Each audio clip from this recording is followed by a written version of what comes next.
So, Mark, did you see that Luxor billboard from 1993's opening uncovered recently? Last year, we saw MGM Grand's original 1993 opening day billboard uncovered. So, we're just waiting for Treasure Islands because that's the trifecta of 1993. Cool to see this old school throwback. Yeah, and I think I've said it before on this show that Luxor is the one I wish I could see like at opening with the ride inside and everything, and just how much more themed it was. And it's kind of crazy. Like at the bottom, you see a circus enterprise, and a lot of people probably still think that this was built by MGM, and it just goes to show that we used to have a lot more players on the strip.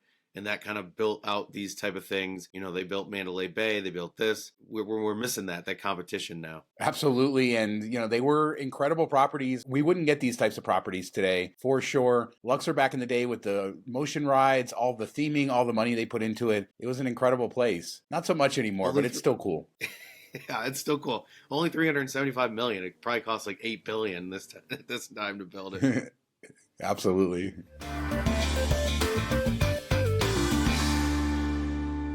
Speaking of the money, Mark, we have a new record in ATM fees.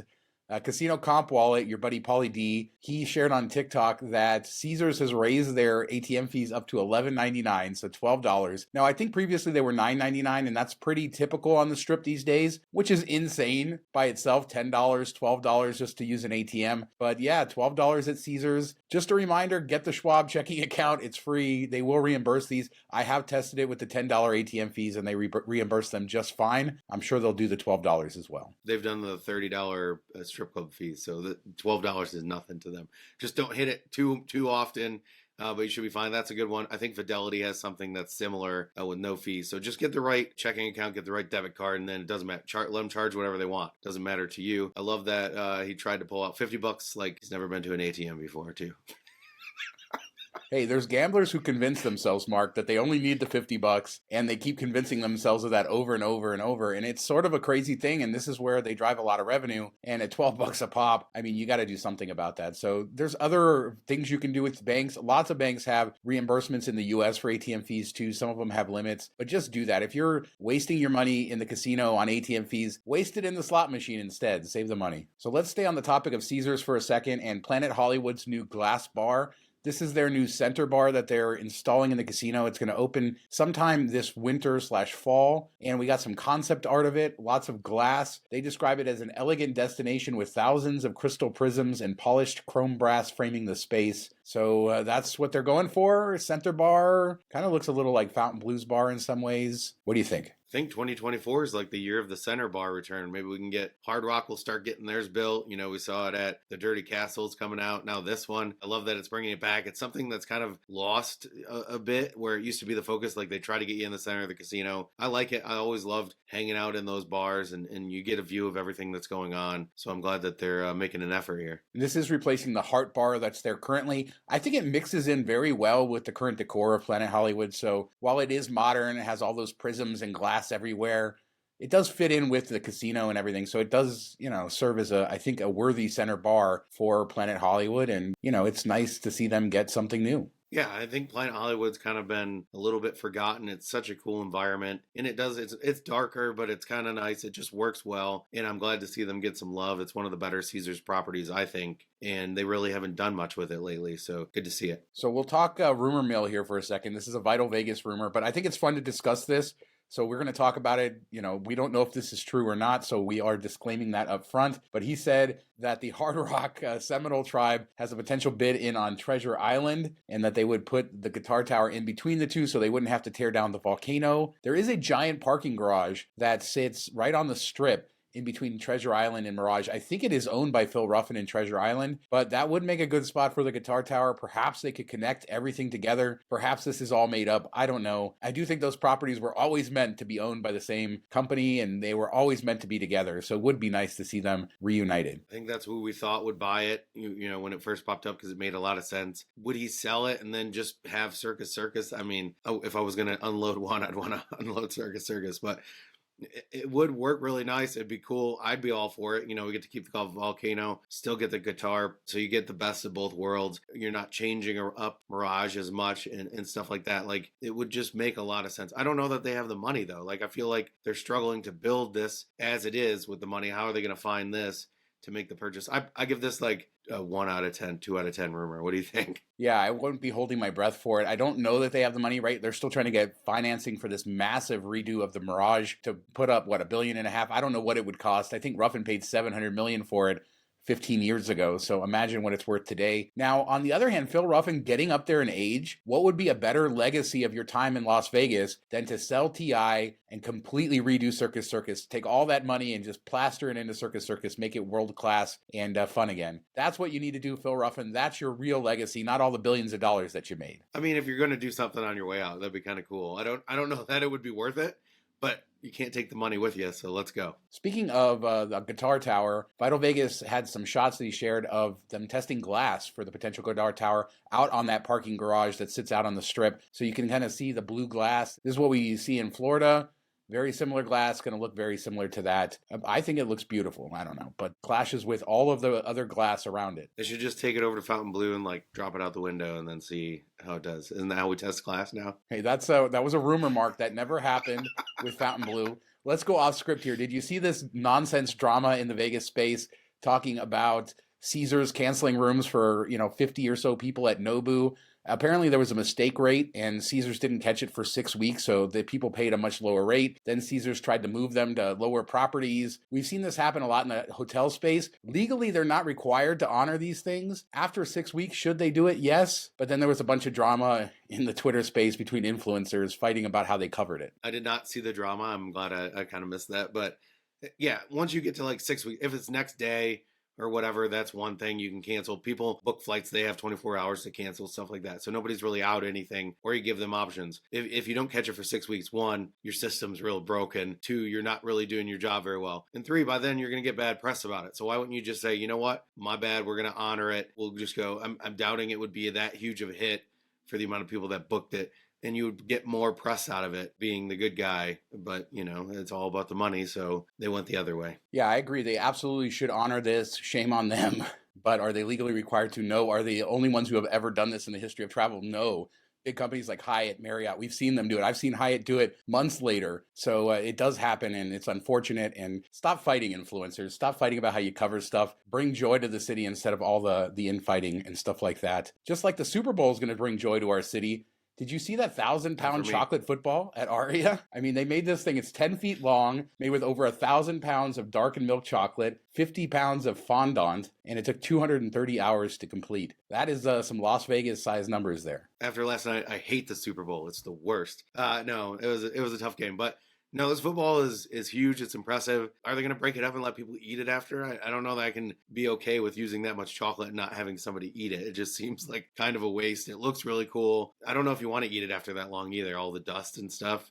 I don't know, but hopefully they break it up, melt it down, dip some apples in it. I don't know. Somebody made the point that they could have just made it out of plastic and nobody would have known the difference. So what was the point of putting all that into it, especially because you point out nobody's probably ever going to eat it, right? It's just going to be there for display, but that's what they like to do. We'll have a lot of Super Bowl stuff, I'm sure, over the next couple weeks before the game, and as it leads up. You're also going to be in town, which is going to be kind of neat, so we can cover a lot of stuff. But I did want to talk about the teams. Where are they going to stay? They're staying out at Lake Las Vegas. The NFL does not trust the teams to be in the city proper. Now, remember, we have an NFL team that lives and plays here, but they're out in Lake Las Vegas, way out in Henderson. There's rules that none of them are allowed to gamble in any casino, so they have everybody isolated. I actually think Lake Las Vegas is a brilliant place to put them. I'm sure there's going to be a lot of groupies looking around out there for some football players. The funny thing is, I was actually thinking like maybe I should go out to Lake Las Vegas if it's really crazy on the strip, with everybody before the game. Kind of get out away from it a bit, and because I've never been out there, I've always wanted to go check it out. And then I see this story today, and I'm like, okay, I guess I can't go out there because it's going to be, just as bad out that way with all the people trying to, catch a view of somebody or get a signature, stuff like that. But I do think it's a great location. The 2 properties out there are perfect for it. Yeah, I remember being a kid in Vegas, and they wanted to build a stadium, and Paul Tagliabue said, never will the NFL ever come to Las Vegas.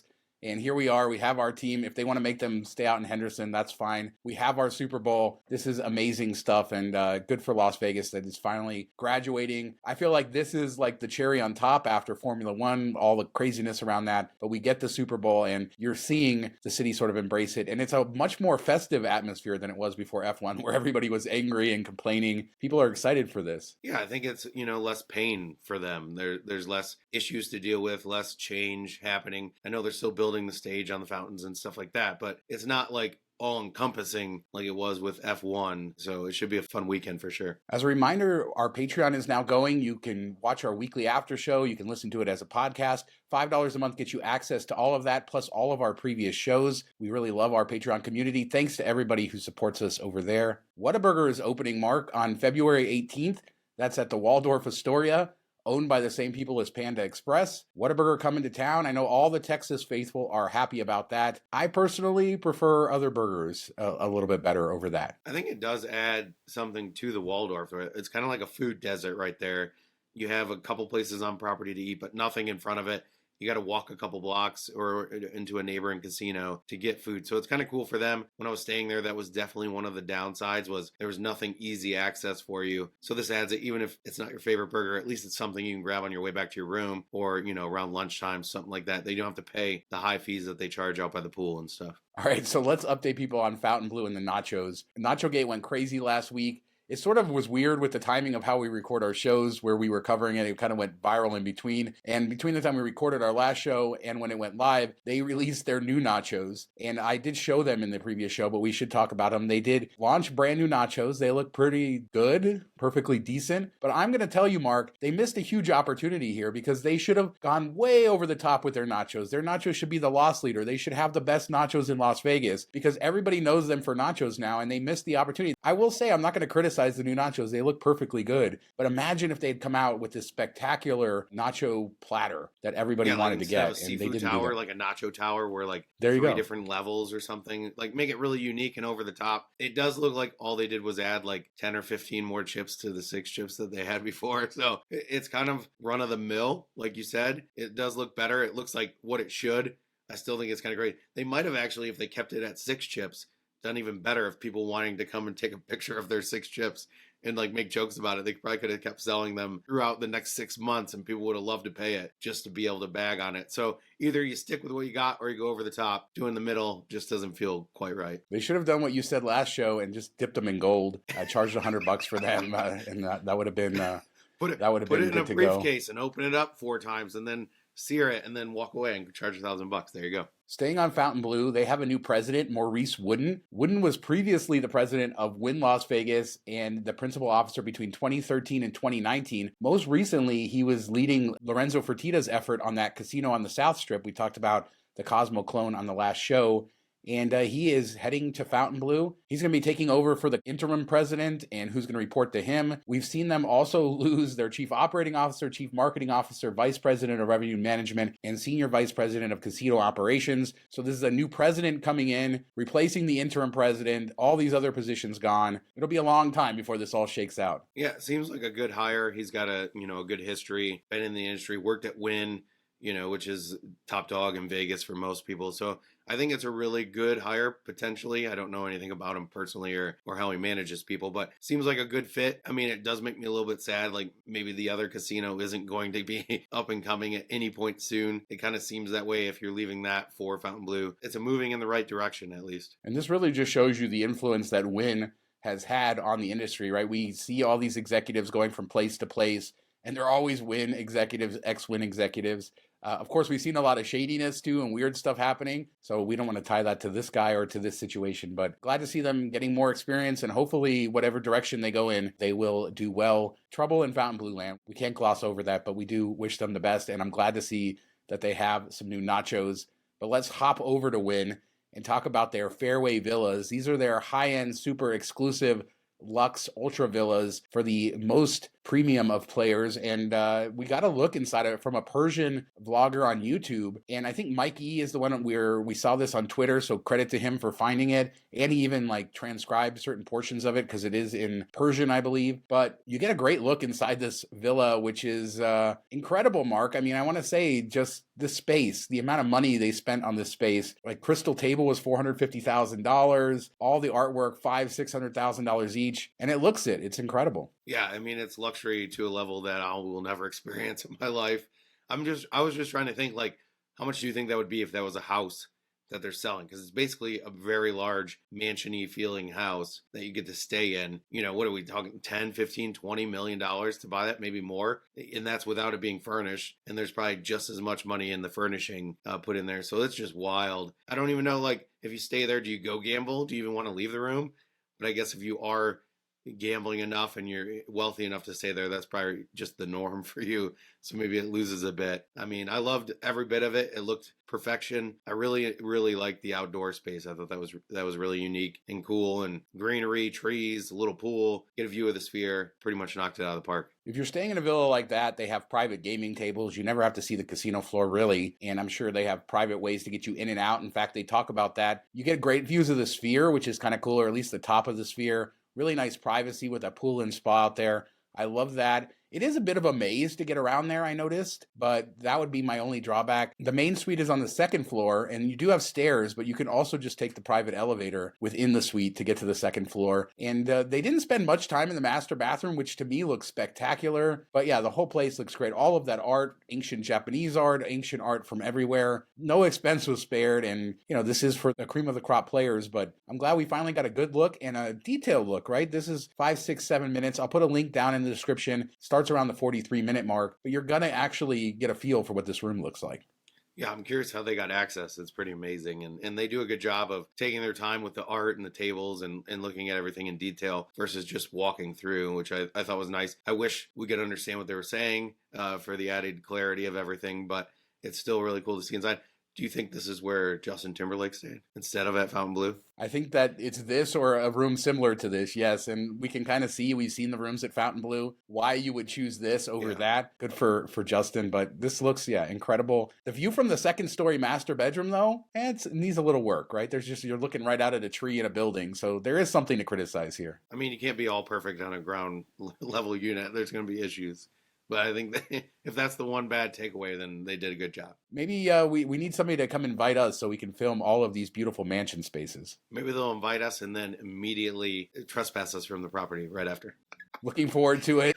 So let's talk Tropicana. This week, rumors were swirling that we were going to find out the date that the Tropicana was going to close. Last week, the A's were supposed to release, or we thought they might release concept art at that Las Vegas event, but they said that they're going to wait because they want to release joint concept art with Bally's for the new casino and the stadium, everything together. But we now know Tropicana is closing. On Monday, January 29th, they announced that the date of closure will be April 2nd. We had seen that the hotel rooms were not bookable past April 1st, so this is not a surprise, but now officially confirmed, the Tropicana, which opened in early April 1957, will close April 2nd.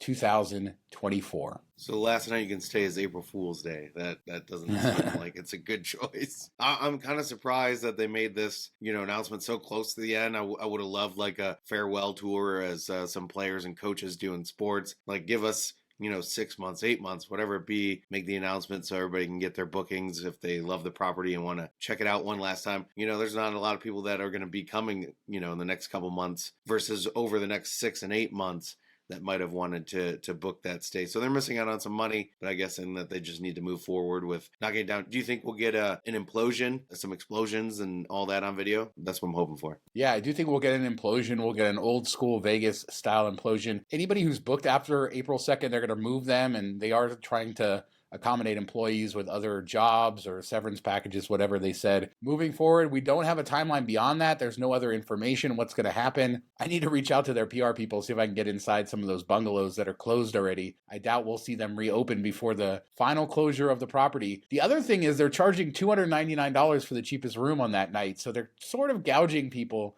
who want to get a last night stay in there. I remember staying at Riviera a handful of years ago. They did not do that. It was just normal rates. So hopefully the prices come down a little bit. So I want to talk Trop. I mean, everybody who watches this show for any length of time knows I grew up staying there and I have this huge sentimental value with the property and I will give it a proper send-off. But the truth is that it's had several owners since the 90s and it's sort of been a property, dwarfed by its neighbors. And I don't know if a lot of people are going to be sad to see it go. Certainly not like I am. Yeah, I think it'll depend if you've, experienced Vegas in the 80s and 90s and stuff and have those memories. If you just started going in the mid 2000s, like 2008, 2010, 2015, something like that, you probably don't have an attachment to it because it isn't a great property anymore. You know, it doesn't really draw you in with anything, but it all depends what era you grew up in and what attachment you have to it. Like when Hooters became Oyo, I was a little bit sad about that. And whenever they decided to finally knock that thing down, you know, that was kind of the first place I stayed when I would go to Vegas